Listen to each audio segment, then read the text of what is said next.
Hi everybody, it's Jen, your disciplinary literacy specialist. This video is for social studies teachers and answers the question, what do I do with the student guides that you made this summer?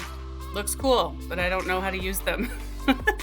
I'm here to walk you through a 3-step process for framing your unit of instruction so that if you want to tie into what other teachers of the same course are doing in framing the unit at the beginning, throughout, and at the end, you have materials to do that in the student guide. These guides are tools to help you frame your unit of instruction for your students so that their minds have a destination and a foundation to support them on their learning journey. In the staging part of your instruction, some best practices include ensuring that your learning targets are clear for students so that everybody is on the same path towards the same destination. Then setting the stage with some sort of front-loading video, journal, song, image, artifact related to the theme that's within your question to help students pull from what they already know and then create kind of a bookshelf or a filing cabinet, if you will, to put what they learn about history into in their minds. It is also a good idea to unpack the essential question with annotations to help students understand what your question is asking them specifically, to guide students in asking their own supplementary and secondary questions so that their own curiosity can guide their inquiry and motivate them, and also to create a visual in your room somewhere of the question, supplementary questions, and vocabulary. The way that staging plays out in this guide is through the first few pages. You have two options for how you might use this guide with students physically. You could print the whole thing, staple it, and give it to each student. And throughout the unit, when the times come for the different tools in the packet, students would pull it out and work on whatever stage of the packet that was. Or if you would prefer to pick and choose some tools that are in the guide and not print the whole thing, but instead give students one sheet here and another sheet here and another sheet here based on what you want to use, please feel free to do that. You can also change the way this looks visually if you like a different font, for example, or if you need to support some of the vocabulary that's in this guide, if it is too high level for a student to understand, you could add some secondary vocabulary to help unpack that for kids. Excuse me. This first page relates to staging the unit. This is where your learning targets are located, and it's where students could self-evaluate on a scale of 1 to 5 how familiar they are with that idea. 1 would be, I'm not even sure what the question is asking, or I've never heard of it. And 5 would be, I can explain that concept to you really well. Most of our students will be starting down in the 1s and 2s, of course, but we would love to see, and we will see, some progress at the end. It's really exciting to see students evaluate themselves at the end and realize that now they do understand what that question is asking. For example, for the 7th grade first unit on geography and colonial heritage, the first learning target is I can ask focused questions about the diverse experiences of Indigenous peoples and European settlers during colonization, considering multiple perspectives. Just a note on your learning targets. These were rewritten this summer, and then the teams that worked this summer went through learning targets, made adjustments to some of them, and then accepted them as the targets for this year. They are a synthesis of the new adjustments to the Illinois Learning Standards for Social Science, as well as an application of those standards to your specific content. And there's anywhere from 4 to maybe 6 or 7 in most of the units that you'll see in your learning guides. There's also a place on this paper, on this first page, for students to consider at the start of the unit something about which they would like to learn most. That can be really interesting for you to see and might help guide what you bring to students based on their interests. And then at the end of the unit, what they're most proud of related to what they now know or could explain. There is a place on this first page to label for students what their upcoming assessments, specifically the summative assessments, will be related to their learning targets. It is helpful for students to understand I'm learning this information and I know it's going to need to go into an essay, or I'm learning this information and I know it's going to be on a test that's multiple choice, or I'm learning this information and I'm going to need to do a project with it. That can help students settle in their minds to not only the learning destination, but what that's going to look like at the end. And that will influence how they take in information along the way. The second page is also for staging the unit. It is a place for students to annotate the question with you or led by you. Here is an example of what that might look like. In the question, is it better to lead with compassion or with strength? I annotated several elements. The first is that I circled the word that's going to help me know what I'm actually making a decision about in the question. In this case, the word is better.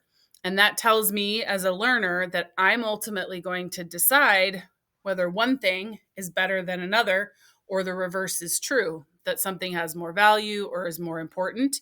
And that sets up a framework in my mind to have two categories. There's also the word or in this particular question, which gives me two categories. So the things that I learn in social studies class, I'm now going to be able to start to filter and file into a two-sided equation.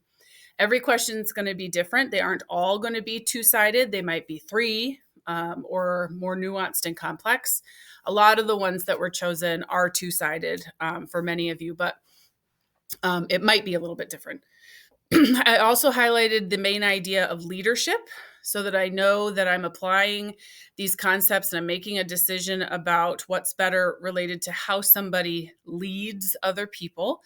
And I've identified the two options for my argument that are given to me in this question: compassion or strength. No doubt there will be words that your students don't know or vocabulary within your question. And this is a great place at the very start of a unit to unpack that vocabulary with them.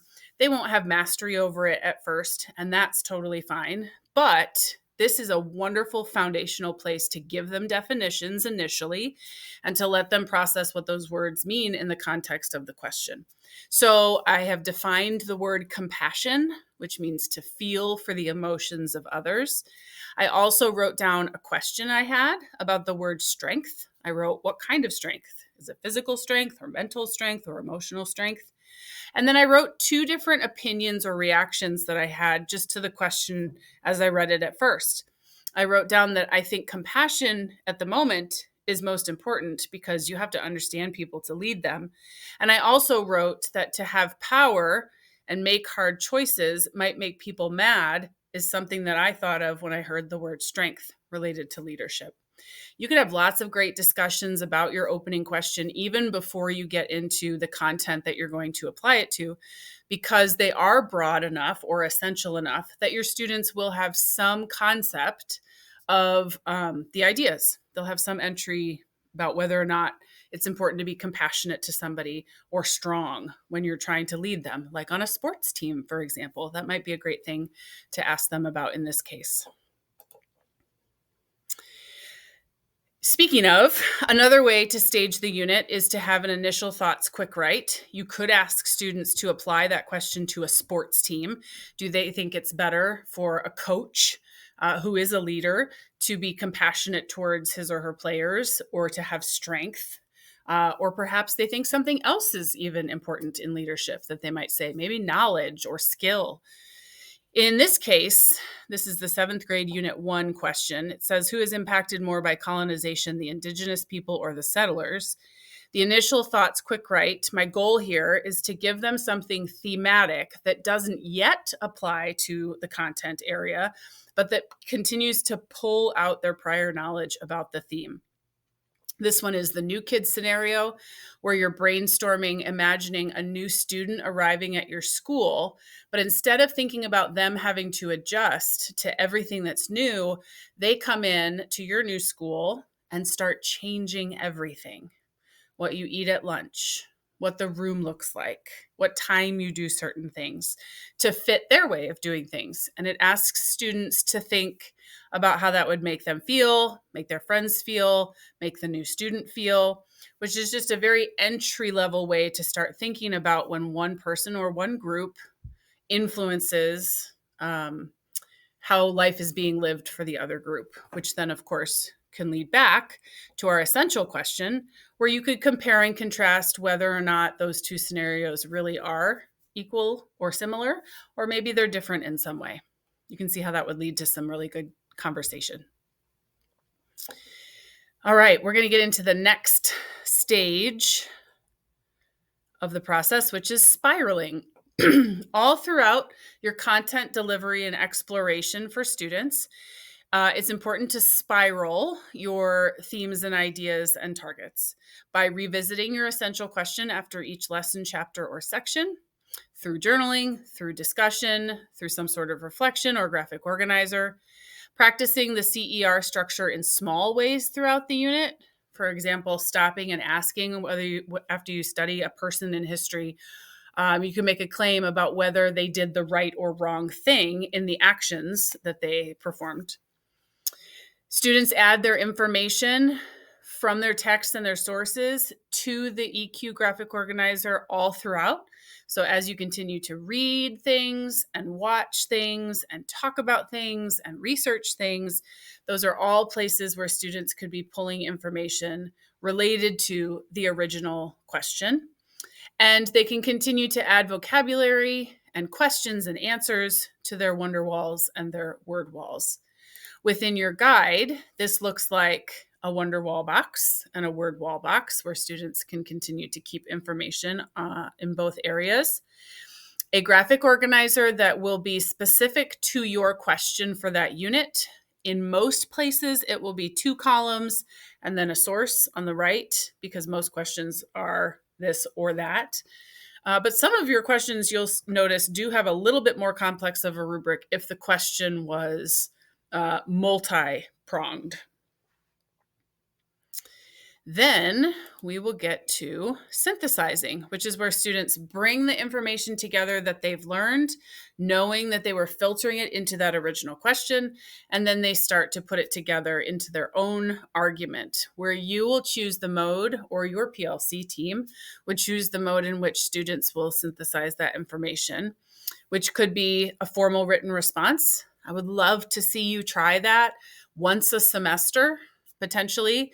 And if you can get a pre-assessment in at some point early on in the year so that you'll have something to compare it to, that would be fantastic. I would love to do what I did last year, and in the spring, take some student written responses and compare the data for those with last year's data before we had implemented our new things. Excuse me. You could also do a graded discussion or debate where students don't have to do a formal written response, but they're going to use their notes and their evidence from their that they've collected throughout the unit, and they're going to now give a claim and evidence and a reasoning in a debate with each other. Or you could actually structure CER content into an individual or group project or presentation. Definitely model and structure and provide feedback for the CER process. I'm happy to help create models for you that might relate specifically to your content area. Within your student learning guide, there is a specific organizer for your C, your E, and your R, and your conclusion. You can use the graphic organizers that will be in your toolkits as well, but these specifically have claims written in them that have to do with, that directly answer your questions. For example, you have a couple of options here. If students are just learning about how to write claims, if you'd prefer to delete these and have them completely write their own claim, that's okay too. Just depends where your students are in the process.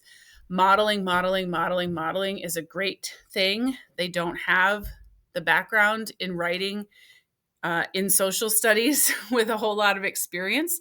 So I am happy to see students using example claims that you give them.